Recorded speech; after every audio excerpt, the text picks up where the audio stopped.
स्वागत है आप सबका हमारे YouTube चैनल जिसका नाम है श्री जी। आज जिस टॉपिक पर हम बात करने वाले हैं वो है महारस। महारस में हमने अभ्रक और माक्षिक दो वीडियो आ चुकी हैं, ठीक है। अभ्रक और माक्षिक की वीडियो आ चुकी हैं, बहुत लंबा हो गया था, अभ्रक थोड़ा सा है भी, तो अभ्रक और विक्रांत की अभ्रक विक्रांत की, ठीक है। तो आज हमारा जो श्लोक है उसी को कंटिन्यू करके हम आगे पढ़ेंगे। तो 8 महारस थे, 8 उपरस और 8 ही साधारण रस भी हैं। तो अभ्रक, विक्रांत, माक्षिक, विमल, अद्रिज, ससय्यक, चपलो, रसकेशी, ज्ञातव, अष्टो, संग, ग्रसेन, नान, ठीक है। तो अब हमारा तीसरा अभ्रक के बाद विक्रांत आ रहा, विक्रांत के बाद आज हम माक्षिक की बात करने वाले हैं, ठीक है। तो माक्षिक, ठीक है। माक्षिक क्या होता है? माक्षिक हमारा है, माक्षिक दो तरीके से पहले तो डिवाइड किया गया है, एक तो स्वर्ण माक्षिक और एक राजत माक्षिक, ठीक है। माक्षिक को हम पायराइट कहते हैं, PRITE, ठीक है। उसके बाद इसका जो संस्कृत नाम है वो माक्षिकम है, हिंदी नेम माक्षिक है। पायराइट, कॉपर पायराइट और आयरन पायराइट, ठीक है। पर्याय स्वर्ण माक्षिक और रजत माक्षिक दोनों के अलग अलग, पर स्वर्ण माक्षिक को हम सूर्य माक्षिक या फिर तापेज धातु माक्षिक, सुवर्ण हेम माक्षिक ये भी कहते हैं, ताप्य भी कहते हैं, तापीज भी कहते हैं, ठीक है। रजत माक्षिक को रौप्य माक्षिक, ठीक है। तारज, इसको हम ताप्य कहते हैं और तापीज कहते हैं, इसको हम तारज कहते हैं, ठीक है। तार माक्षिक, ठीक है। तार की तरह होता है ना, तार सिल्वर होता है इसलिए तार माक्षिक। विमल, ठीक है, विमल यानी कि सिल्वर कलर, ठीक है। उसके बाद श्वेत माक्षिक, सफ़ेद होता है तो श्वेत माक्षिक, वो पीत होता है तो पीत माक्षिक। रजत माक्षिक, ठीक है। उसके बाद पौराणिक इतिहास, भगवान श्री कृष्ण के विद्यपाद मतलब जो तलवा होता है, विद्यपाद तल से माक्षिक की उत्पत्ति बताई है। एक स्टोरी है इसकी कि ऐसा कहा जाता है त्रेता युग में जब विष्णु भगवान ने राम रूप के जन्म लिया था तो क्या हुआ था, उन्होंने बाली का वध धोखे से किया था। तो उन्होंने बाली को वरदान दिया था कि अगले जन्म में तुम्हारे एक बाण से मेरी मृत्यु हो जाएगी। तो अगले जन्म में श्री कृष्ण के जो पैर पे तलवे पे लगा था वो बाली का ही बाण था, दूसरे रूप में किसी और रूप में बाली ने जन्म दिया था, तो उसमें उनका ही बाण उनके लगा था। तो लगने के बाद क्या हुआ था कि वो रक्त बह गया था, ठीक है। रक्त जब बह गया था तो उसी से माक्षिक की उत्पत्ति बताई और उनकी मृत्यु हो गई थी, ठीक है। नेक्स्ट देखें तो स्वर्णशिल पर्वत से स्त्रवित पीतवर्ण का निस्त्राव्य सूर्य के ताप से सूखकर बना, जिसमें इसे ताप्य कहा जाता है। इतिहास है, माक्षिक का ज्ञान भारतीयों को अत्यंत प्राचीन काल से चरक संहिता में औषधि प्रयोग प्रचुर मात्रा में पाया जाता है।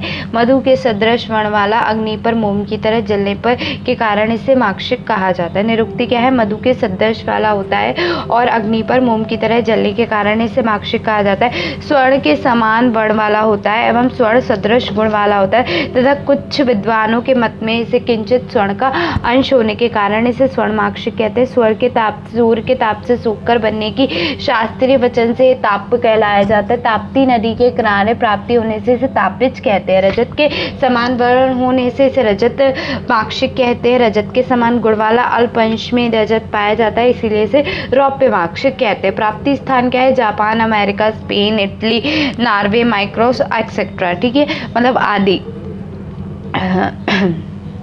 और जो न ताप्ती नदी के किनारे से जो माक्षिक प्राप्त होता है वो पंचवर्ण का स्वर्ण के समान एवं तार माक्षिक पाषाण बहुल तथा अल्प गुण वाला होता है। भारत में प्राचीन बिहार के घाट शिला तथा राजस्थान के खेतवी के काफ़ी मात्रा में प्राप्त होता है, ठीक है। प्रकार क्या है? माक्षिक दो प्रकार का होता है, वही स्वर्ण और माक्षिक और रौप्य माक्षिक। स्वर्ण माक्षिक को हम कॉपर पायरेट कहते हैं या कैलो पायरेट कहते हैं। फॉर्मूला होता है Cu2S या फिर Fe2S3, ठीक है। रौप्य माक्षिक आयरन पायरेट Fe2S3, ठीक है। उसके बाद है स्वर्ण के वर्ण के आधार पर अगर माक्षिक की बात करें तो ये 3 तरीके का होता है, पीत, शुक्ल और रक्त, ठीक है। पीत को हम क्या कहते हैं? रौप्य स्वर्ण माक्षिक कहते हैं। शुक्ल को यानी कि व्हाइटिश को हम रौप्य माक्षिक कहेंगे। रक्त को हम कांस्य माक्षिक कहेंगे। स्वर्ण वर्ण का जो स्वर्ण यानी कि पीत माक्षिक है वो कैसा होता है? 16 गुणों से युक्त होता है। वर्ण की दृष्टि से माक्षिक को यशोधर भक्त ने, ठीक है, याद रखना ये पीजी के लिए इम्पोर्टेंट है, यशोधर भक्त ने इसे नव स्वर्ण वत कहा है और बागभट्ट ने इसे पंच गुणवत कहा है, ठीक है। यशोधर ने 9 गुणों से युक्त बताया है और बागभट्ट ने इसे पंचवर्ण सुवत कहा है, ठीक है। वैज्ञानिक दृष्टि से अगर हम बात करें तो स्वर्णमाक्षिक है कि इसका रासायनिक सूत्र बता दिया Cu2S Fe2S3, ठीक है। इसका खनिज का वर्ण कैसा होता है, स्वर्ण के समान होता है, चमकीला होता है, मृदु और भंगुर होता है, ठीक है। ये कैसा होता है, छूने में मृदु होता है, काटने पर कट जाता है, हथौड़े से कूटने पर ये क्या होता है, चूर चूर हो जाता है, ठीक है। उसमें क्या होता है, ताम्र लोह गंधक का यौगिक है, अतः इसे ताम गंधर्यास भी कहते हैं। तो याद रखना इसे, इसका दूसरा नाम एक और आ गया ताम्र गंधर्यास। क्यों, क्योंकि इसमें ताम्र गंधक होता है, ताम्र लोह और गंधक होता है, इसीलिए क्या कहते हैं, ताम्र गंधर्यास कहते हैं। इसका गुरुत्व लक्षण यानी कि स्पेसिफिक ग्रेविटी क्या होता है, 5 होता है। काठिन्य यानी कि टेम्परेचर कितना होता है, 6 है। चमक धात्विय है, अत्यंत चमकदार होता है। वर्ण कैसा होता है, पीला होता है, हरा होता है, काला एवं भूरा, ठीक है। यह नीली ज्वाला के साथ जलता है, ठीक है। जलने पे ही कैसा देता है, नीली ज्वाला देता है। जलने के बाद अवशिष्ट भाग चुंबक द्वारा पकड़ा जा सकता है, मतलब जल के जो चूर चूर हो गया उसे हम चुंबक के समान पकड़ सकते हैं और नाइट्रिक एसिड में घुल जाता है। और ये क्या होता है, नाइट्रिक एसिड में पूरा घुल जाता है। भौतिक गुण क्या होते हैं, कौन से होते हैं, निष्कोण होता है, मतलब कोण किसके कोई कोना नहीं होता है। गुरु होता है, स्वर्ण पर होता है, स्निग्ध होता है, कसौटी पर घिसने से स्वर्ण की रेखा बन जाती है, ठीक है, खिंचती है, किंतु हथेली पर रगड़ने से हाथ को कृष्ण वन कर देता है। देखो स्वर्ण पर घिसने पर हाथ स्वर्ण रेखा बन जाएगी, सॉरी, कसौटी पर घिसने पे एक स्वर्ण की रेखा बन जाएगी, लेकिन जब हम इसे हाथ पे घिसेंगे तो कृष्ण कर देता है। तोड़ने पर स्वर्ण सी चमक वाला होता है। सत्व रूप में इसे ताम्र प्राप्त होता है और सत्व रूप में क्या होता है, इससे क्या होता है, हमें ताम्र प्राप्त होता है। उसके बाद इसका नेक्स्ट देखें तो रौप्यमाक्षिक, तो यह लोहे एवं गंधक का यौगिक है, ठीक है, लोह और गंधक का है, अतः इसे गंधयास कहते हैं। उसे क्या कहते हैं, पीत ताम्र गंधयास, क्योंकि उसमें तांबा भी होता है, लेकिन इसे क्या कहते हैं, गंधयास कहते हैं, क्योंकि इसमें केवल गंधक और लोह होता है, ठीक है। इसका भेद कांस्यमाक्षिक है, ठीक है, इसका एक भेद है कांस्यमाक्षिक को जो रासायनिक दृष्टि से समान होता है, ठीक है। उसके बाद रौप्यमाक्षिक रजत की तरह चमकता है, अतः रौप्यमाक्षिक तथा कांस्य जैसी चमक के कारण इसे दूसरे को भेद से कांस्यमाक्षिक कहते हैं, क्योंकि इसमें कैसी, एक तो रजत की तरह चमकता है, दूसरा कैसा होता है, इसका कांस्यमाक्षिक इसलिए कहते हैं क्योंकि ये कांस्य की तरह चमकता है, ठीक है। उसके बाद इसका भेद, इसके कोण पहलदार, उसमें कोण रहित, स्वर्णमाक्षिक कोण रहित होता है, इसमें कोणे होते हैं, और छार रहित विषम आकृति के टुकड़ों में होता है, अर्थात कोई निश्चित आकृति नहीं होती, इसकी कोई भी निश्चित आकृति नहीं है। इसका काठिन्य 6 तथा विशिष्ट गुरुत्व 4.8 से 4.9 है, ठीक है। क्या है इसका जो काठिन्य यानी कि मेल्टिंग स्पेसिफिक ग्रेविटी हो गई वो 4.8 से 4.9 है, और काठिन्य यानी कि जो इसका मेल्टिंग टेम्परेचर है या वो कितना है, 6 पे ये गल जाता है, ठीक है। उसके बाद इसमें लोहा होता है, गंधक होता है, किसी से एक किंचित मात्रा में आर्सेनिक एवं कॉपर भी पाया जाता है। और क्या होता है, इस पे किंचित मात्रा में क्या आर्सेनिक और कॉपर भी पाया जाता है। ग्रह स्वर्णमाक्षिक, अब ग्रह और अग्रह स्वर्णमाक्षिक की बात करें तो जो स्वर्णमाक्षिक स्पर्श में स्निग्ध, बाहर में गुरु, नीली काली चमकयुक्त तथा कसौटी पर घिसने पर स्वर्ण रेखा खींचने वाला होता है, सोने के जैसा वर्ण वाला होता है, वो स्वर्णमाक्षिक उत्तम होता है। अग्रह कौन सा हुआ, स्पर्श में खर हो, अल्प भार युक्त हो, कोड़ी युक्त हो और खींचने पर कसौटी पर रेखा ना दे, औषध कार्य हेतु अग्रह होता है वाला, औषध कार्य हेतु अग्रह होता है, ठीक है। सेम ग्रह और रजतमाक्षिक और अग्रह रजतमाक्षिक उत्तम।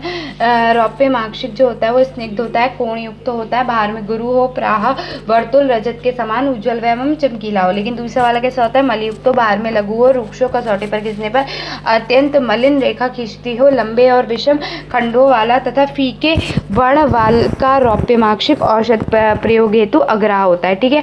नेक्स्ट है स्वर्णमाक्षिक शोधन का प्रयोजन, ठीक है। अब शोधन कैसे करेंगे इसका हम, तो स्वर्णमाक्षिक का शोधन क्या है? स्वर्णमाक्षिक का शोधन है अशुद्ध एवं असमयिक मार्ग। स्वर्णमाक्षिक के सेवन से हमें क्या क्या होता है कि हमें मंदाग्नि हो जाती, कुष्ठ रोग हो जाते, नेत्र विकार, हलिमैक रोग, कोष्ठ में वायु प्रकोप आदि विकार उत्पन्न होते हैं। अतः शुद्ध करके ही इसका मारण करना चाहिए। अशुद्ध रजत माक्षिक से क्या होगा? तो अशुद्ध स्वर्णमाक्षिक के समान कुष्ठ, मंदाग्नि आदि रोग उत्पन्न हो जाते हैं। जैसे हमें स्वर्णमाक्षिक से रोग उत्पन्न होंगे वैसे ही हमें रजत माक्षिक से भी रोग उत्पन्न होंगे। इनका माक्षिक का शोधन कैसे करेंगे? तो एरंड तेल मातुलंग के स्वरक्ष में माक्षिक के चूर्ण बनाकर पोटली बांधकर डोला यंत्र की विधि से 6 घंटे स्वेदन करने से क्या होता है? हमारा माक्षिक शुद्ध हो जाता है।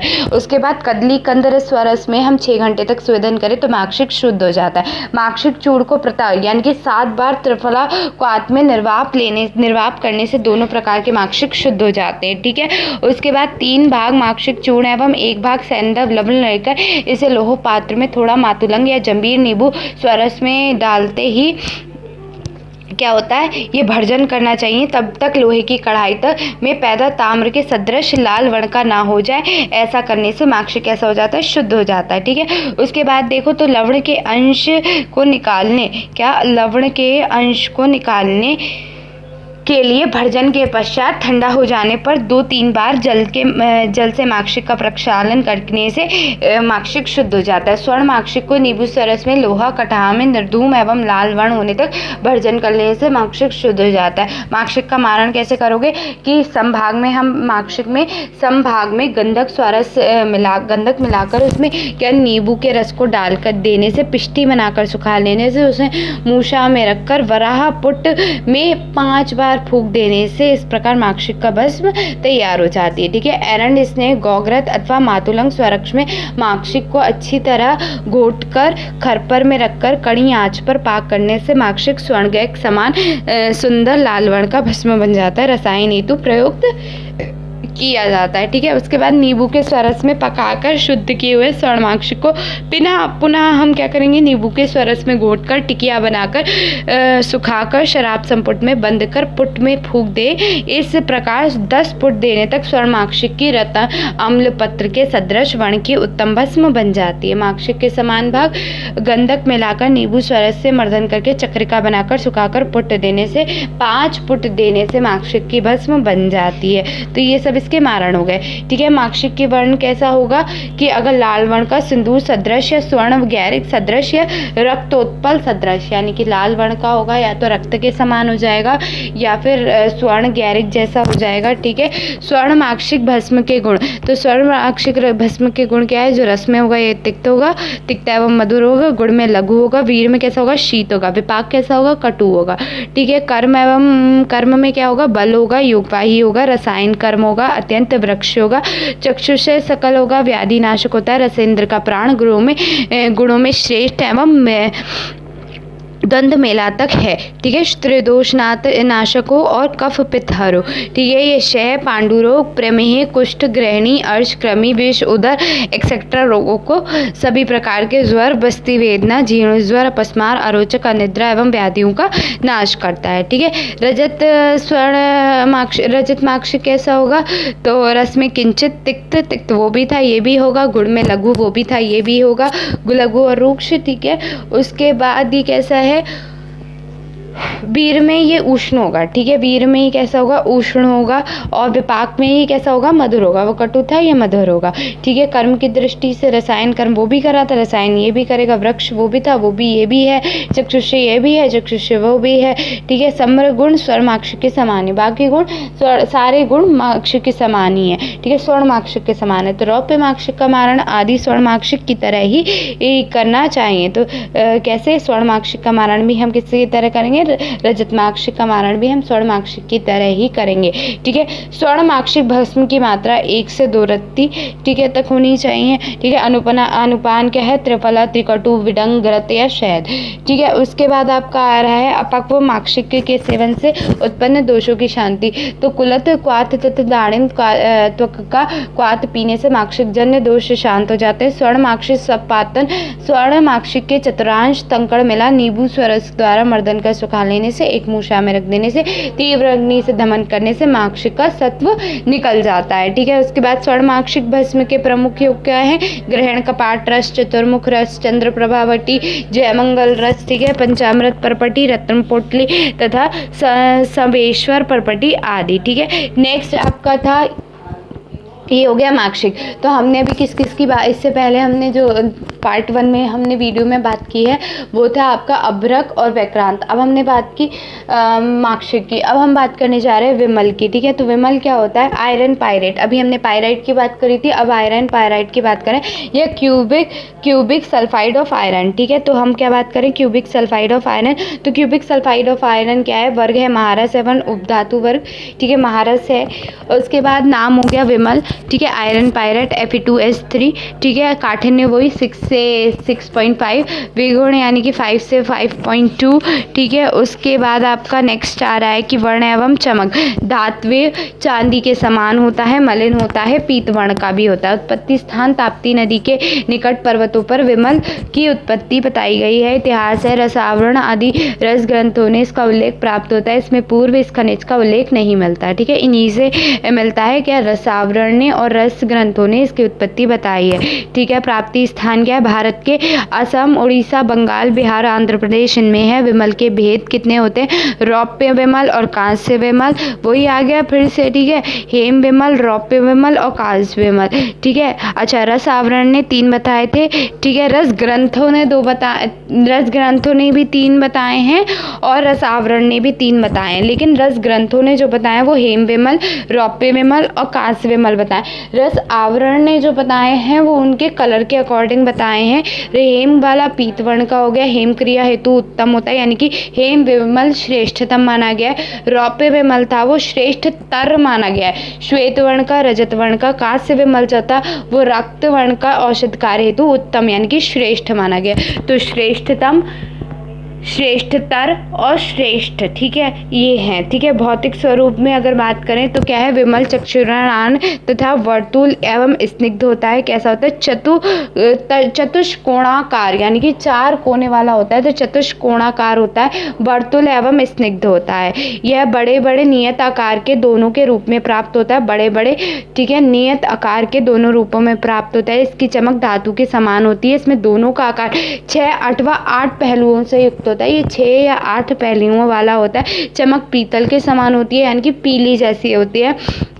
लोहे के प्रत्येक परमाणु के साथ गंधक के 2 परमाणु जुड़े होते हैं, यानी कि Fe2 कॉपर है ना, तो क्या था फॉर्मूला इसका? था कि क्यूबिक सल्फाइड था। तो हर किसके साथ? हर आपके जो इसमें लिखा है वो लोहे के प्रत्येक Fe है, तो 2 परमाणु के साथ गंधक के लोहे के 3 परमाणु के साथ गंधक के 3 परमाणु रहेंगे, जुड़े रहते हैं। ठीक है, यानी कि Fe2S3। तो Fe2 यानी कि लोहे के कितने हुए? 2 हुए, आयरन के 2 हुए और सल्फर यानी कि गंधक के कितने हो गए? 3 हो गए। तो हर 2 परमाणु के साथ 3 परमाणु जुड़े रहते हैं। ठीक है, तेज आंच पर गर्म करने से जलते हुए गंधक की सी गंध प्राप्त होती है। कसौटी पर घिसने से काली एवं सफेद रेखा खिंचती है। ठीक है, कसौटी पर हम इसे घिसेंगे तो कैसी रेखा आएगी? काली और सफेद रेखा आएगी। विमल शोधन, छोटे छोटे टुकड़ों को काटकर वासा स्वरस अथवा क्वात जाम्बीर नींबू स्वरस या मीठ चंगी के स्वरस में डोला यंत्र विधि से शोधन करने से विमल शुद्ध हो जाता है। विमल का मारण कैसे करेंगे? शुद्ध विमल के कंचपत चूर्ण को संभाग गंधक मिलाकर लकूच फल के स्वरस की भावना देकर चक्रिका बनाकर सुखा लेने से, शराब संपुट में बंद कर लेने से 10 गजपुट की अग्नि देने से विमल की भस्म बन जाती है। तो ये सबसे अलग है, इसमें लकुच का स्वरस लिया गया है। ठीक है, उसके बाद विमल भस्म का चूर्ण कैसा आएगा? लाल वर्ण का होगा। विमल भस्म के गुण क्या है? स्निग्ध होता है, गुरु होता है, वृक्ष होता है, अत्यंत रसायन वाला होता है। वात एवं पित्त का कर्म क्या है इसका? वात और पित्त का नाश करेगा। पांडु, प्रमेय, शूल, अरुचि, गृहिणी रोग, ज्वर, यक्ष्मा, कामला, अर्श, भगंदर आदि रोगों का भी नाश करेगा। ठीक है, मात्रा हो गई आधे से 2 रत्ती तक दे सकते हैं हम इसे, ठीक है। उसके बाद विमल भस्म सेवनजन्य विकार की शांति। अगर हम बात करें विमल भस्म सेवनजन्य विकार की शांति कैसे होगी, तो मेषरंगी चूर्ण में शकरा मिलाकर 3 दिन तक खिलाते ही विमल भस्म के सेवन से उत्पन्न विकार शांत हो जाएंगे, ठीक है। किस में मिलाकर हम देंगे, मेषशृंगी ने मेषशृंगी के चूर्ण में मिलाकर 3 दिन तक खिलाने से क्या होगा, जो इसकी भस्म से उपद्रव हुए हैं वो शांत हो जाएंगे, ठीक है। विमल सत्वपातन क्या है, विमल के समान भाग टंकर तथा मेषशृंगी भस्म मिलाकर लकुत स्वरूप से मर्दन करने पर मूषा में लेप कर सुखाकर बंद करके 6 प्रस्थ कोयले की अग्नि देकर तीव्र दमन करने से क्या होगा, समान सत्व निकल जाता है। यह पारद में मिलाकर उत्तम रसायन का कार्य करता है। विमल से सत्व के रूप में लोह यानी कि आयरन की प्राप्ति होती है। विमल के कुछ प्रमुख योग भी हैं, वो क्या है, 6 केसरी रस है, नवरत्न राज मृगांक रस है तथा रसेंद्र चूड़ामणि रस आदि हैं, ठीक है। अब इसके बाद आ रहा है आपका शिलाजतु, यानी कि आपका अब ये 5th है ना, 4 हो गए। तो इसका श्लोक क्या था, हमने पढ़ा था, अमल वैक्रांत माक्षिक विमल चपल हो गया ना, ये चपल हो गया, नहीं श्लोक था इसका अभ्र वैक्रांत माक्षिक विमल आपका हो गया अद्रज, ठीक है। तो अद्रज क्या है, शिलाजतु, ठीक है। तो ये कौन सा है, ये 5th है, ठीक है। अद्रज के बाद है ससह्यक, फिर ससह्यक, फिर चपल, ठीक है, ऐसे करके हैं। तो पहले हम बात कर रहे हैं अद्रज की। अद्रज है शिलाजतु, ठीक है। तो शिलाजतु यानी कि महाराष्ट्र वर्ग का है, तो शिलाजीत भी कहते हैं इसे। अंग्रेजी नाम है ब्लैक बाइटोमिन या मिनरल पिच, ठीक है। और इंग्लिश नेम इसका और भी है एस्पेलगेटम पंजाबी पेंजेबिनम, ठीक है। उसके बाद शिलाजतु के पर्याय हैं शिलाजतु, शैल, शिलाज, शैल धातुज, शिलामय, शिला स्वेद, शिलानिर्यास, अश्मज, जंतुक, गिरिज, अद्रिज, अश्मोतक, अश्मलाक्षा, गैर्य, ठीक है। ये नाम कहे गए हैं। उत्पत्ति स्थान अगर देखें तो हिमालय पर्वत और क्षारीय भूमि में ग्रीष्म ऋतु में सूर्य के तीव्र ताप से स्वर्ण आदि खनिजों में संपन्न हिमालय पर्वत के निम्न पहाड़ी भूभागों के स्थान से संस्थापित होकर शिलाजतु प्राप्त होता है। इतिहास क्या है, शिलाजतु का उल्लेख संहिता काल में मिलता है, ठीक है। शिलाजतु के भेद देखो तो क्या है, 2 हैं, गौमूत्र शिलाजतु और कपूर शिलाजतु, ठीक है। तो जो गौमूत्र शिलाजतु है वो है ब्लैक बाइट्यूमेन, ठीक है। और कपूर शिलाजतु जो है वो है पोटेशियम नाइट्रेट। स्वरूप के आधार पर 2 भेद हैं, ठीक है। भेद 2 ही हैं, रस ग्रंथों ने भी 2 ही बताए हैं, ठीक है। तो भेद के आधार पर देख लेते हैं, स्वरूप के आधार पर, ठीक है। गौमूत्र शिलाजतु, कपूर शिलाजतु अकालो उद्धव यानी कि पातित, ससत्व एवं निस्तव, ठीक है। कपूर शिलाजतु ऊष्रोद्धव और अपातित, ठीक है, ये होते हैं। सत्व के आधार पर भेद, अगर हम सत्व के आधार पर देखें तो 6 प्रकार के हो गए। चरक ने 4 बताए, सुश्रुत ने अष्टांग हृदय में, रसेंद्र चूड़ामणि चिंतामणि ने, रस का मेधु ने जो बताए हैं वो कितने बताए हैं वो बताते हैं, ठीक है। वो बताए हैं 8। हेमवर्ग शिलाजतु, तारगर्भ शिलाजतु, ताम्र गर्भ शिलाजतु और अयोगर्भ शिलाजतु, ये किसने बताए हैं, चरक ने। चरक और रस रत्न समुच्चय में केवल 4 है, हेम गर्भ, तार गर्भ, ताम्र गर्भ और अयोगर्भ, ठीक है। और जो सुश्रुत ने इनमें 2 और मिला दिए, नाग गर्भ और वंग गर्भ, ठीक है। चरक संहिता में स्वर्णाद्रिज, रजताद्रिज, तामाद्रिज और लोहाद्रिज, ये 4 प्रकार के बतलाए गए हैं। सुश्रुत में वही 6 तरीके के बताए हैं, स्वर्णाद्रिज, रजत आद्रिज, ताम्राद्रिज, लोह आद्रिज, नाग आद्रिज और वंग आद्रिज, ये 6 भेद बताए गए। भेद अनुसार लक्षण, स्वर्ण आद्रिज कैसा होगा, स्वर्ण वाले पहाड़ से उत्पन्न, ज्वाला पुष्प के समान लाल वर्ण का तथा वजनदार होता है। रजताद्रिज रजत वाले पहाड़ से उत्पन्न, पीले वर्ण का तथा वजनदार होता है। ताम्राद्रिज ताम्र वाले पहाड़ से उत्पन्न, नील वर्ण का, ठोस और वजनदार होता है। शिलाजतु की प्राप्ति, अगर हम शिलाजतु की प्राप्ति करें तो शिलाजतु की प्राप्ति कहाँ से हो रही है हमें, शिलाजतु का स्वरूप कैसा होता है, तो लाक्षा के सदृश, मृदु, मिट्टी के समान, पर्वत से मैला मसाले की तरह निकलता है तथा गुगलू की तरह दिखाई देता है। यह स्वाद में तिक्त एवं लवण रस वाला गौमूत्र जैसी गंध वाला होता है, इसीलिए इसे क्या कहा गया? गौमूत्र शिलाजतु कहा गया। यह अर्धघन पदार्थ होता है, बाजार में शिलाजतु पत्थर के नाम से मिलता है, ठीक है, जो वास्तव में जल में घुलनशील मिट्टी आदि द्रव्य होते हैं, ठीक है। इसकी कोई विशेष आकृति नहीं होती, रंग का काला होता है, इसमें से गौमूत्र की गंध आती है, ठीक है। शिलाजतु परीक्षा जो होती है, शिलाजतु को आग में जलाने से बिना धुएं के जलता है और जलकर लिंगाकार आकृति बना देता है। शिलाजतु को एक तृण के अग्रभाग में लगाकर जल में डालने पर तंतु की तरह पानी में निकालकर नीचे तल की ओर जाते हुए घुलता रहता है। यह कृष्ण वर्ण का तथा एवं गौमूत्र की गंध वाला होता है। शोधन का प्रयोजन क्या है? अशुद्ध शिलाजतु के सेवन से दाह, मूर्छा, भ्रम, रक्त, पित्त, क्षय, अग्निमांद एवं विवद उत्पन्न होता है, अतः शोधन करके ही इसका उपयोग में लाना चाहिए। शिलाजतु का शोधन कैसे करते हैं? क्षार, अम्ल और गौमूत्र से प्रक्षालन कर लेने से शिलाजतु शुद्ध हो जाता है। गौदुग्ध, त्रिफला क्वाथ, भृंगराज, स्वरस, इनमें भी किसी एक में मिलाकर लोहपात्र में घोलकर छानकर सुखा लेने से शिलाजतु शुद्ध हो जाता है। या फिर यक्षार, कांजी और गुगलू इनमें से किसी एक में स्वेदनी यंत्र में रखकर एक पहर तक स्वेदन कर लेने से शिलाजतु कैसा हो जाता है? शुद्ध हो जाता है। सूर्यतापी त्रिफला या गौमूत्र में घुले शिलाजतु को कपड़े से छानकर यदि इसमें धूप से सुखाकर गाढ़ा कर लिया तो उसे सूर्यतापी शिलाजतु कहते हैं। इस विधि के अनेक कार्यकारी ऋणशील पदार्थों की रक्षा होती है, ठीक है, जो कई बार औषधीय दृष्टि से उपयोगी होते हैं, ठीक है। अग्नितापी वस्त्रगारित द्रव्य को यदि मंद अग्नि पर गर्म कर धीरे धीरे गाढ़ा कर लेते हैं तब जो शिलाजित प्राप्त होता है वो अग्नितापी शिलाजतु होता है। शिलाजतु के शोधन के लिए प्रक्षेप क्वाथ क्या है? बराबर क्वाथ द्रव 8 गुने पानी में पकाकर चतुर्थांश क्षेत्र तक रहने पर लेना चाहिए, ठीक है। शिलाजतु के गुण क्या हुए? हेम शिलाजतु, रौप्य और ताम्र। हेम के क्या है? ये मधुर, तिक्त, कटु, गुण में गुरु, वीर में शीत, विपाक में कटु, वात, पित्त और परम रसायन होता है।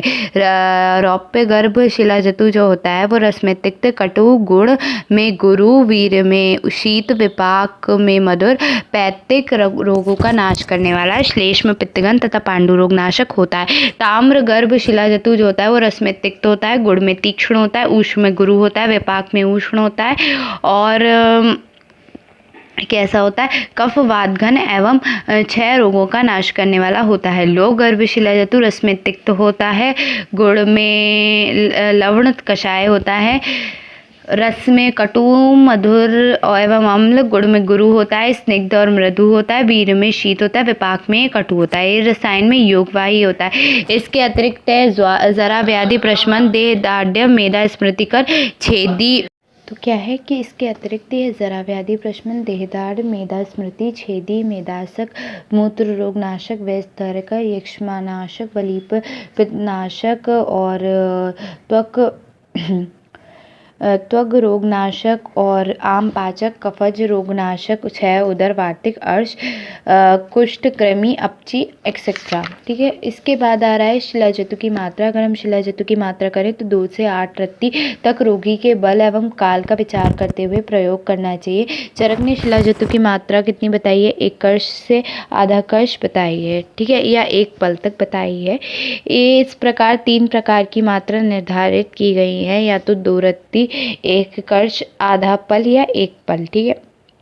उसके बाद शिलाजतु में अन्नपान तक्र दे सकते हैं। दूध, मांसरस, जल, गौमूत्र एवं विविध रोगों हर क्वाथ के अनुपान से शिलाजतु का सेवन करना चाहिए, ठीक है, ठीक है। शिलाजतु का मारण किससे करना चाहिए? शुद्ध शिलाजतु के साथ सामान्य शुद्ध मनशिला, शुद्ध गंधक एवं शुद्ध हड़ताल मिलाकर मांगतुलक स्वरस की भावना देकर 8 उपलों का पुट देने से भस्म को हो जाता है, ठीक है। शिलाजतु सत्वपातन कैसे होता है? शिलाजतु को द्रावक के वर्ग के साथ मिलाकर अम्ल द्रव की भावना देकर मूषा में रखकर तीव्र दमन करने से लोह के समान आभा वाला सत्व निकल आता है। वस्तुतः व्यवहार में शिलाजतु का मारण अथवा सत्ववातन प्रचलित नहीं है। शुद्ध शिलाजतु का प्रयोग ही चिकित्सा में किया जाता है। शिलाजतु के प्रमुख योग क्या है? आरोग्यवर्धनी वटी, चंद्रप्रभा वटी, शिलाजतवाद आदि लो, शिलाजतवाद आदि वटी, शिवा कुटगी। ठीक है, ससैयक। नेक्स्ट जो आपका है वो है ससैयक। ससैयक को कॉपर सल्फेट और ब्लू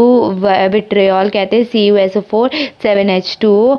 ठीक है, नाम है ससैयक, हिंदी है तुतिया, अंग्रेजी नेम हो गया कॉपर सल्फेट। तुतक, तुतक, तुतका अंजन, मयूरक, मयूर तुतकत, ससैयक, ताम्रगर्भ, शिखी ग्रीव, अमृत सांग आदि ससैयक के पर्याय हैं। गरुड़ ने प्रथम अमृत का पान करने के पश्चात विष का भी पान किया है, जिससे मरकत नामक पर्वत पर अमृत युक्त विष का वमन हो सकता है। कुछ समय पश्चात एवं वामित द्रव्य ठोस हो गया और इस प्रकार ससैयक की उत्पत्ति होती है। ठीक है, प्राप्ति स्थान कहाँ है इसका? कि सिंह भूमि एवं राजस्थान के अल्प मात्रा में उपलब्ध है। विदेशों में जर्मनी, चेकोबालिया, स्वीडन, स्पेन, फ्रांस और इंग्लैंड से उत्पत्ति होती है।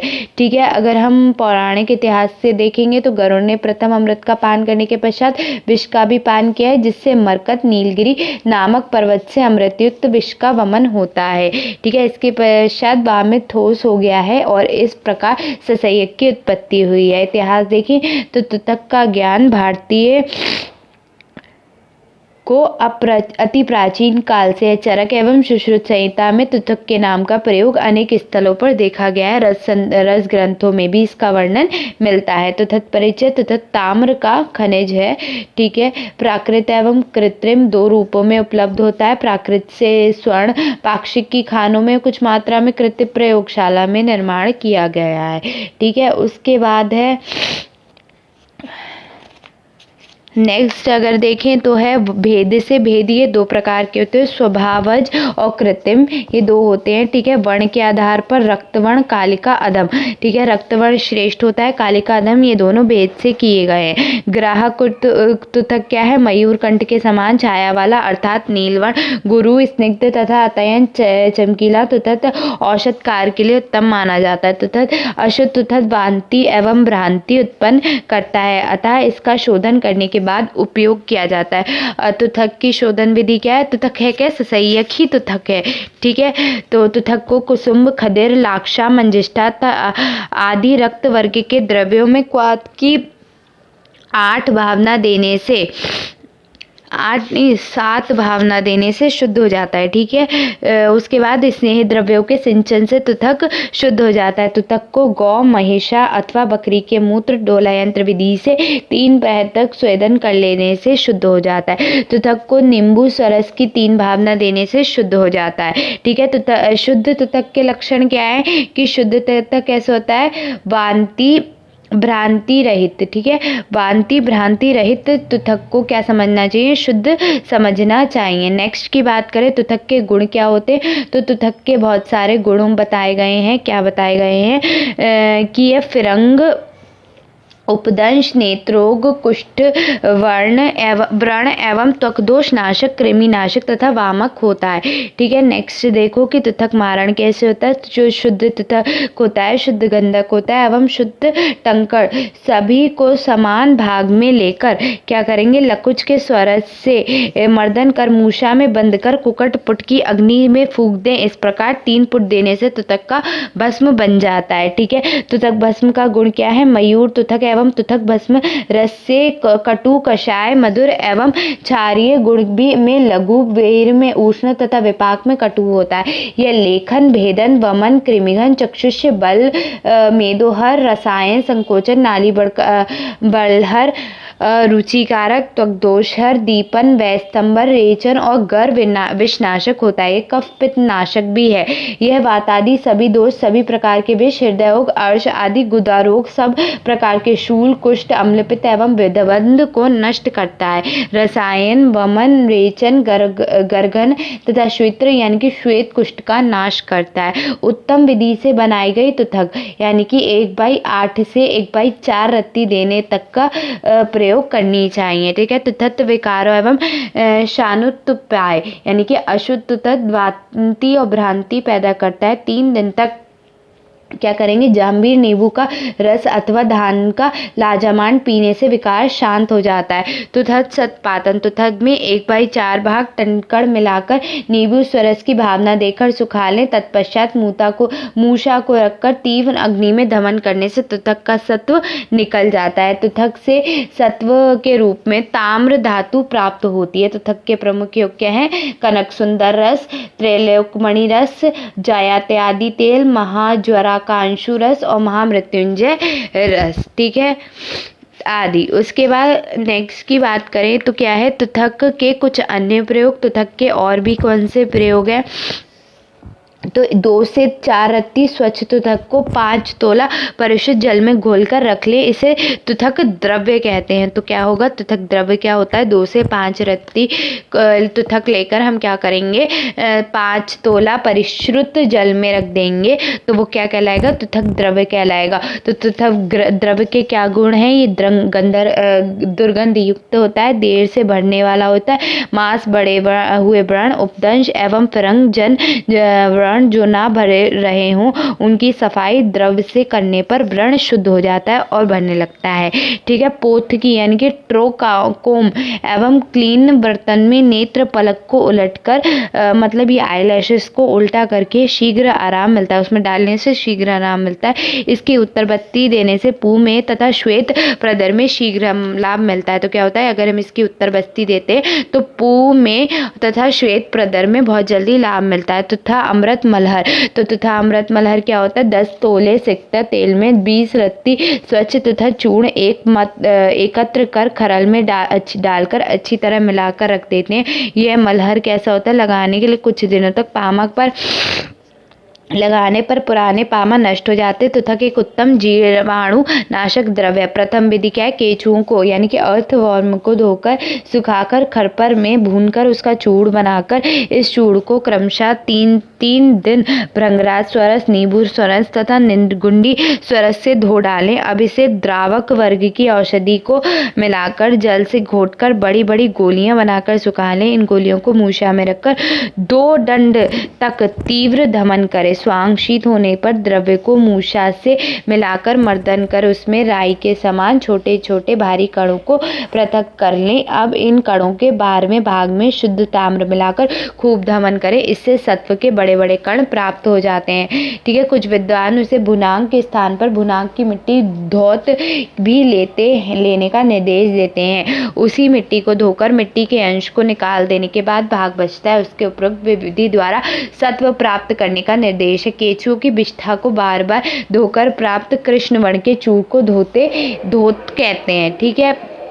और दूसरी विधि क्या है, जिस स्थान पर ताम्र का खनिज पाया जाता है उसी स्थान से भुनाग एकत्र कर धोकर सुखा ले। इसके साथ समान भाग में हरिद्रा मिलाकर चूर्ण कर लें। अब इसको गुड़, गुगलू, लाक्षा, ऊन, छोटी मछली, तिल की खली एवं टंकड़ के साथ मर्दन करके मिलाकर मूषा में भरकर दृढ़ अग्नि पर दमन करे तो ताम्र के साथ समान सत्व निकल आता है, ठीक है। ये द्वितीय विधि। तृतीय विधि क्या है, शुद्ध भुनांगों को क्या करेंगे, सुहागा युक्त गौदुग्ध में पकाकर शुद्ध भुनांगो क्या होता है, सुहागा मिश्रित नींबू रस में स्वेदित एवं प्रक्षालित को हम क्या करेंगे, सुहागा युक्त गौदुग्ध में पकाकर मूषा में रखकर तेज आंच देने से ताम्र धातु रूप सत्व प्राप्त होता है। भुनाग सत्व मुद्रिका निर्माण। भुनाग सत्व 1/2 समझ लो, डेढ़ जिसे कहते हैं, 1.5 मास तक शुद्ध स्वर्ण 6 माशा इन दोनों को एकत्र गलाकर मुद्रिका अंगूठी बना लेते हैं, ठीक है। उसके बाद मुद्रिका का उपयोग, इस मुद्रिका को जल में धोकर प्राप्त कर जल को लेप की तरह लगाने से सभी प्रकार के जो जांगम और स्थारित विष, नेत्र के रोग, शूल, अर्श है और भी विकार हैं, कर्ण रोग हो गए, प्रसव काल में गर्भ का अवरोध आदि कष्ट दूर हो जाते हैं। ऐसा सोमदेव द्वारा किसने बताया, ये सोमदेव ने, ठीक है। ये किसने बताया, सोमदेव द्वारा निर्दिष्ट है, ठीक है। भुनाग सत्व वज्र का द्रावण करता है तथा वज्र एवं पारद के तेज को बढ़ा देता है। क्या करता है, भुनाग जो होता है वो क्या करता है, सब वज्र का द्रावण करता है और वज्र एवं पारद के तेज यानी कि सामर्थ्य को बढ़ा देता है। मयूर पिच सत्व, ठीक है। मयूर पिच सत्व क्या होता है? मयूर पिच के समान भाग घृत लेकर दोनों को एकत्र लोहे की कढ़ाई में जला दें। जलने के बाद प्राप्त राख में गुड़, गुगलू, छोटी मछली, ऊन, टंकड़, सजिकार, मधु, गुंजा, पीपली, लाक्षा एवं घृत ये सब डालकर मर्दन कर अच्छी प्रकार मिला लें। इसे मूषा को बंद कर तीव्र दमन करें। पश्चात स्वांशित होने तक मूषा के तल को से सत्व को प्राप्त कर लें, ठीक है। तथा स्वर्णमाक्षिका आदि ताम्र प्राप्ति का स्रोत खनिज, बुनाक, मयूर पिच आदि का स्रोत प्राणी जिसमें प्राप्त ताम्र शुद्ध एवं उत्तम कोटि का होता है, ठीक है। नेक्स्ट आपका क्या आ रहा है? चपल, ठीक है। चपल के बाद रसक, ठीक है। तो रसक, रसक क्या है? महारस, उपरस एवं रस वर्ग का है, ठीक है। महारस, उपरस और रस वर्ग का है, ठीक है। उसके बाद हम नाम क्या है इसका? चपल। अंग्रेजी नेम है बिस्मथ, ठीक है। BISMUTH, बिस्मथ है। तो चपल हो गया बिस्मथ और, ठीक है। उसके बाद है इसका क्या? काठिन्य यानी कि बॉइलिंग पॉइंट क्या होता है इसका? 2 से 2.5, ठीक है। द्रावणांक बेगुण 9.8, घनत्व 7.8, ठीक है। और उत्पत्ति कहाँ से हुई? चपल ईश्वर के नासा रंध्र का मल है, ठीक है। नासा मतलब नाक का मल माना गया है। माक्षिक की खानों से इसकी भी प्राप्ति होती है। जहाँ नाग वन उत्पन्न होते हैं वहीं चपल भी पाया जाता है, ठीक है। जहाँ पे नाग और वंग उत्पन्न होते हैं वहाँ पे चपल भी पाया जाता है। वंग की तरह शीघ्रता से अग्नि में द्रावित हो जाने के कारण इसे चपल कहते हैं, ठीक है। ये इसकी निरुक्ति है। फिर क्या है? वर्ण के आधार पर इसके 4 भेद हैं। कौन कौन से? गौर, श्वेत, अरुण और कृष्ण, ठीक है। ये रस आवरण ने बताया और रस रत्न समुच्चय ने इसके 4 भेद बताए हैं, ठीक है। उसके बाद इसके सित, असित यानी कि कृष्ण, हरित, शोण यानी कि रक्त, इनमें जो गौर, श्वेत, हेमाभ एवं ताराभ अथवा सित भेद से रसबंध कर देर से द्रवित होने वाला एवं गुणवान बताए गए हैं। कौन कौन से?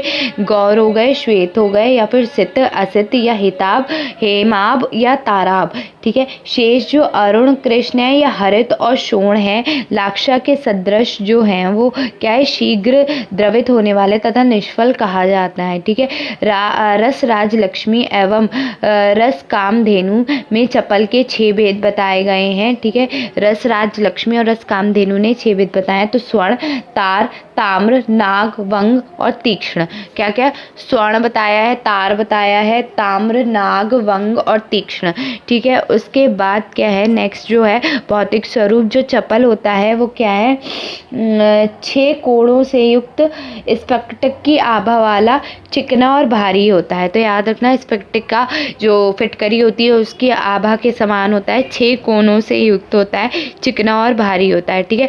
चपल शोधन क्या होता है? चपल को चूर्ण करके जमीर, नींबू, बंद कारकोट तथा अदरक स्वरस की साथ साथ भावना देने से चपल क्या हो जाता है? शुद्ध हो जाता है। तो यही चपल का शोधन है। नेक्स्ट देखिए चपल का मारण। तो शुद्ध चपल में संभाग, गिरी सिंदूर या रस सिंदूर या गंधक अथवा निर्गुंडी स्वरस की भावना देकर बालू का यंत्र विधि से पका लेने पर सुंदर लाल वर्ण का चपल भस्म बन जाता है, ठीक है। चपल सत्वपातन, चपल को चूर्ण कर उसमें विषम उपविष्ट के क्वाद दयामल की भावना देकर पिंड बनाकर सुखाकर अंधमूषा में रखकर दमन करने से चपल का सत्व निकल आता है। चपल के गुण क्या है? लेखन, स्निग्ध, देहकर, पारद के गुणों को बढ़ाने वाला, रस में तिक्त, वीर में उष्ण, विपाक में मधुर, यह त्रिदोष नाशक होता है।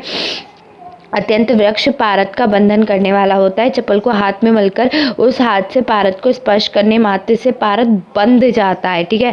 इस पारद का बंध पारद केवल धातुवात में ही उपयोग होता है, रसायन कार्य के लिए नहीं होता, ठीक है। उसके बाद आपका लास्ट है वो है रसक या खपर, ठीक है। रसक खपर जो 8वां आपका महारस वर्ग है वो रसक और खपर, ठीक है। तो क्या है? महारस वर्ग है, ठीक है। उसके बाद अंग्रेजी नाम है इसका, इंग्लिश नेम होता है जिंक और कैलेमाइन, ठीक है। कैल्सिमाइन नहीं है। जो इसके पर्याय हैं वो देखो, खपर, खपरियक, रसक, यशद, कारण, रीतिकृत, ताम्ररंजक, नेत्र, रोगाग्री, गोभट, गोभाद्य, शितिकट, रसोधव, ये सभी रसक के पर्याय है। इतिहास रसक या खपर का ज्ञान अत्यंत प्राचीन है। इससे प्राप्त होने वाला सत्व का खपर सत्व के नाम से रसकाल में स्पष्ट उल्लेख मिलता है। इस सत्व का यशद नामकरण 14वीं शताब्दी में आकर अरबी शब्द जस्ता से प्रभावित प्रतीत होता है। ठीक है, इसके सत्व एवं ताम्र का मिश्र धातु पित्तल चरक के काल में रीति के नाम से प्रचलित था। ठीक है, चरक के काल में काय से, रीति के नाम से प्रचलित था। ठीक है, तो चरक के काल में आप इसे किससे कोरिलेटेड करेंगे, रीति के नाम से कोरिलेटेड करेंगे। ठीक है, तो नेक्स्ट हम देखें रसरत्न समुच्चय ने रीतिकृत एवं ताम्र रंजक गुणों का भी स्पष्ट उल्लेख किया है। ठीक है, नेक्स्ट देखो तो मिश्र लोह वर्ग में पित्तल का उल्लेख भी रसक एवं रसक सत्व के ज्ञान एवं उपयोग में प्रमाणित करता है। रस आवरण पर आधार पर मृतिकाकार गुणाभ और पाषाण आभ, ठीक है, पीतवर्ण जो मृतिकार है। ठीक है, रस आवरण के आधार पर रसक के क्या भेद है, देखो जिंक ऑक्साइड जो कि है मृतिका आकार की, ठीक है, गुंडाभ जो कि मध्यम होती है और पाषाण आभ क्या है, अधम है। ठीक है, पीतवर्ण और श्रेष्ठ होती है, मध्यम होती गुणाभ और पाषाण अधम। ठीक है, रस रत्न समुच्चय के आधार पर दुदूर यानी कि कैल्सामाइन दलयुक्त होता है, कार्वेलक जो कि स्मिथसोनाइट दल रहित और निर्दूल होता है। ठीक है, प्राप्ति स्थान हो गया Spain, Australia, America, Melbourne, France, Burma, Bharat में बिहार, पंजाब, राजस्थान और बंगाल आदि प्रांतों में पाया जाता है। खप्पर शोधन की आवश्यकता क्या होती है, क्योंकि अशुद्ध खप्पर के सेवन से वमन भ्रम उत्पन्न होता है, अतः शोधन करके भस्म निर्माण करनी चाहिए। ठीक है, रसक खप्पर शोधन क्या होता है, रसक या खप्पर शोधन क्या होता है, कटु तुम्बी के रस में रसक को पका लेने से रसक शुद्ध दोषों से रहित तथा पीतवर्ण का हो जाता है, अथवा खप्पर को प्रतप्त कर बिजौर या नींबू के स्वरस में 7 निमंजन करने से शुद्ध हो जाता है। इसी प्रकार नरमूत्र, अश्वमूत्र, तक्र अथवा काजी इनमें से किसी एक में रसक को प्रतप्त कर 8 बार बुझा देने से रसक शुद्ध हो जाता है। रसक खप्पर का मारण, शुद्ध खप्पर एवं शुद्ध पारद समान भाग में लेकर अच्छी प्रकार मर्दन कर बालुका यंत्र विधि से 1 दिन पाचन कर लेने से रसक का लाल वर्ण का भस्म बन जाता है, अथवा शुद्ध खप्पर को अच्छी प्रकार चूड़ कर बालुका यंत्र अथवा लवण यंत्र द्वारा पाक कर लेने से लवण की भस्म बन जाती है। खप्पर सत्व पातन, ठीक है, अब अगर देखो तो खप्पर सत्पातक क्या होता है, अभ्यास, शिलाजतु, लाक्षा, केचुआ, हल्दी, ग्रह, धूम और टंकड़ ये सभी रसक के चतुर्थांश लेकर रसक के साथ घोटकर अंध मूषा में रखकर दमन करने से रसक का सत्व निकल जाता है। रसक के गुण क्या होते हैं, तो रसक रस में कटु, कषाय तथा गुण में रुक्ष एवं लघु, यह कफ पित्त हर, वात वर्धक और श्लेष्म हर है। सत्व त्रिदोष हर होता है। ठीक है, नेत्र रोगोश है, सभी प्रकार के प्रमेय, मधुमेह, पांडु, वात व्याधि, योनि रोग, स्त्री रोग, ज्वर, विषम ज्वर, श्वास, कास, गुल्म, छिक्का, प्रदर्रो, सोमरोग, रक्त, गुल्म, पैतिक रोगों को नष्ट करने वाला। ये देह को लोह सदृश दृढ़ करता है। रसक लोह एवं पारद दोनों का रंजन करता है। ये पित्तल बनाने में रीतिकृत ताम्र रंजक कहा जाता है। ठीक है, इससे उल्लेख मिलता है कि रसपारद एवं रसक को जो व्यक्ति अग्नि स्थायी कर लेता है, देह सिद्धि एवं लोह सिद्धि उसके अधीन हो जाती है। रसक भस्म सेवन से उत्पन्न विकार को शांति, खप्पर भस्म सेवन से उत्पन्न विकार की शांति के लिए 1 सप्ताह पर्यंत गौमूत्र पिलाना चाहिए। ठीक है, कस्तूरी, भैरव रस, महाज्वरांकुश रस, लक्ष्मी विलास रस, बसंती मालती रस और प्रदरांतर रस, ये क्या है, इसके प्रमुख योग है। ठीक है, तो यहाँ पे आपका कंप्लीट होता है क्या, महारस। ठीक है, महारस हो चुका है। Thank you.